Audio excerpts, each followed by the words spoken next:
Hai, ketemu lagi dengan saya Dr. Gustin. Sesuai dengan janji saya yang dari konten sebelumnya tentang demam, saya ingin menjelaskan tentang kejang demam, yaitu ini artinya apa sih kejang demam, Dok? Gitu kan.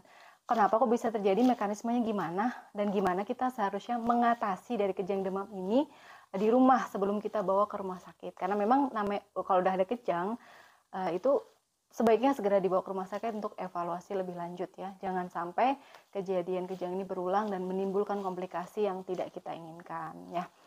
Yang pertama yang perlu kita mengerti adalah arti dari kejang demam.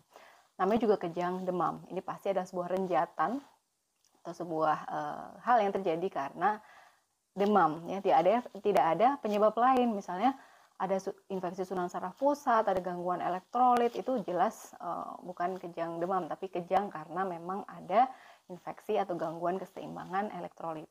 Ya, kuncinya cuma satu, namanya kejang karena demam tanpa adanya gangguan lain, itu berarti kejang demam. Dan ini ada batas usianya Bapak Ibu sekalian, yaitu di usia 3 bulan sampai 5 tahun.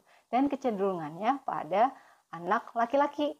Ya, ini juga mungkin karena pengaruh gen atau bagaimana, tapi namanya predisposisi atau kecenderungannya itu adalah pada anak laki-laki gitu. Kemudian kita harus bisa juga membedakan antara kejang dengan menggigil ya. Kalau kejang itu lebih ke hentakan kayak gini ya. Ototnya menghentak, sedang kalau menggigil dia bergetar dan cenderung meringkuk ya, karena berusaha menyesuaikan suhu. Kemudian kejang demam ini dibagi menjadi dua ya, ada kejang demam sederhana dan kejang demam kompleks. Kejang demam sederhana ini hanya terjadi satu kali dan durasinya kurang dari 15 menit. Kalau kompleks ini kejangnya ya lebih dari sekali dalam 24 jam dengan durasi lebih dari 15 menit sih biasanya per kejang. Nah, sekarang yang kita tanyakan itu, yang sering ditanyakan, kok bisa terjadi kejang demam? Kenapa enggak semua orang bisa terkena kejang demam gitu? Oke, kalau dalam ilmu kedokteran namanya kita sebutnya itu adalah patofisiologi ya, proses berjalanan penyakit. Karena kejang demam ini adalah diawali dengan meningkatnya suhu tubuh karena demam tadi, itu menyebabkan peningkatan metabolisme tubuh juga. Ya, ini sambil dilihat di sebelah ada flowchart ya. Peningkatan metabolisme atau pembakaran dari tubuh ya, meskipun kita sedang tidak berkegiatan. Dengan meningkatnya metabolisme tubuh ini, maka pasokan atau suplai oksigen ke otak itu menurun. Nah, pada anak yang peka, nah ini yang perlu digarisbawahi, pada anak yang peka atau sensitif itu bisa terjadi kejang demam. Jadi tidak semua orang bisa terkena kejang demam, hanya pada anak yang sensitif ya. Kemudian apabila berkurangnya oksigen ke otak ini sampai meningkatkan tekanan intrakranial, itu intrakranial itu dalam tekanan di dalam rongga kepala itu meningkat, maka dapat terjadi gangguan suplai atau pasokan nutrisi ke jaringan seluruh tubuh, sehingga bisa terjadi gangguan tumbuh kembang. Ini yang dikhawatirkan sebagai komplikasi dari kejang ya. Itu adalah patofisiologi kapnya. Jadi bisa juga ini ya, gangguan perfusi jaringan tadi, resiko tinggi gangguan tumbuh kembang, dan kalau ada kejang demam kompleks itu resiko tingginya berulang dan bisa resiko cedera atau injury ya, karena namanya juga kejangnya menghentak-hentak dan kita tidak tahu bagaimana dia nggak bisa ngatur diri ya, namanya juga udah respon dari tubuhnya begitu, respon otaknya begitu karena demam, ya udah kita yang harus kita waspadai ya, kita beralih kepada tindakan cekatan kita menolong pasien dengan kejang demam ialah selamatkan dia dari tempat yang berbahaya. Yang pertama, misalkan kalau udah kejang, letakkan di matras atau tempat yang aman ya, karpet, dan jauhkan dari hal berbahaya.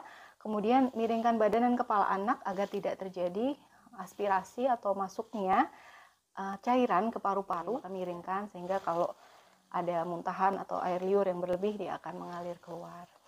Kemudian yang tidak kalah penting adalah bebaskan jalan nafas ya. Jalan nafas itu apa aja, Dok? Gitu kan. Hidung dan mulut, jadi dibersihkan. Misalkan ada subatan, dia lagi makan dari tiba-tiba kejang, segera bersihkan.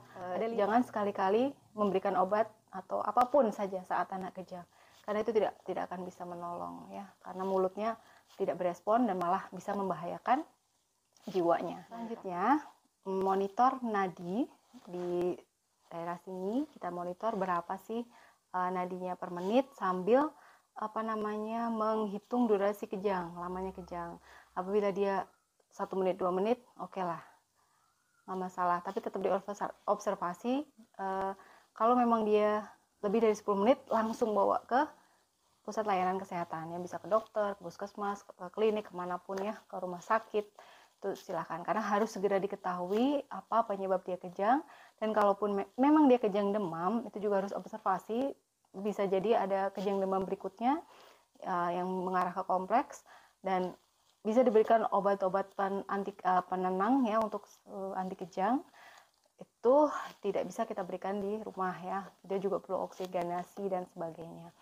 Dan yang harus diperhatikan lagi adalah apabila sebelumnya anak ini ada riwayat kejang ya, berarti namanya kan kejang demam kompleks ya, itu waspada kalau setiap kali demam harus siapkan paracetamol atau ibuprofen ya. Itu lebih baik lagi kalau ada yang suppositoria atau dari yang dimasukkan lewat anus. Kadang dokter juga kalau udah terbiasa kejang akan diberi bawaan diazepam yang disimpan di kulkas atau di lemari es untuk jaga-jaga apabila terjadi demam dan dia tiba-tiba kejang, segera bisa diadministrasikan atau dimasukkan diazepam itu sebagai tindakan awal sebelum dilakukan evaluasi lebih lanjut ke rumah sakit.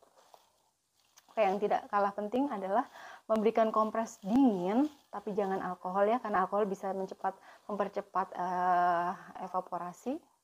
Dan kemudian tetap berada di dekatnya agar tadi seperti yang di konten demam, agar anak tetap tenang ya. Kita tenang, anak juga akan tenang. Ada iklan.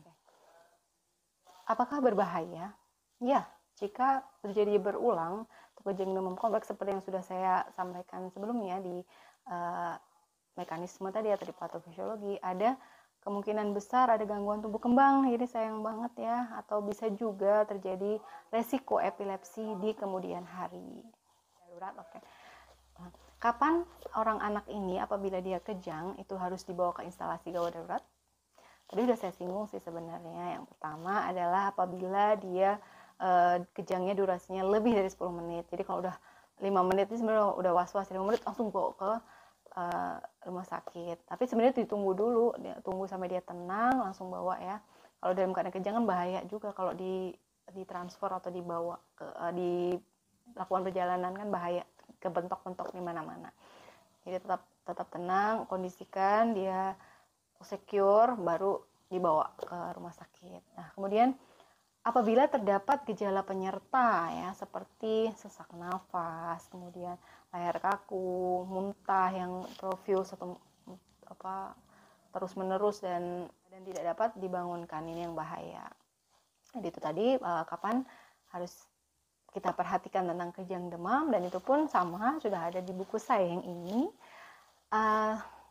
Silakanlah dicari di Gramedia atau ikuti konten saya terus ke depannya. Insya Allah saya akan banyak membahas juga dari sini, karena memang yang saya tulis di sini adalah yang penyakit-penyakit yang biasa terjadi di rumah, sehingga kita tuh bisa lebih cekatan atau tenang dan dalam menghadapi siapapun yang sakit di rumah, terutama anak-anak ya, karena namanya juga anak, akan lebih menimbulkan kepanikan dan kecemasan pada orang tua, terutama ibu gitu.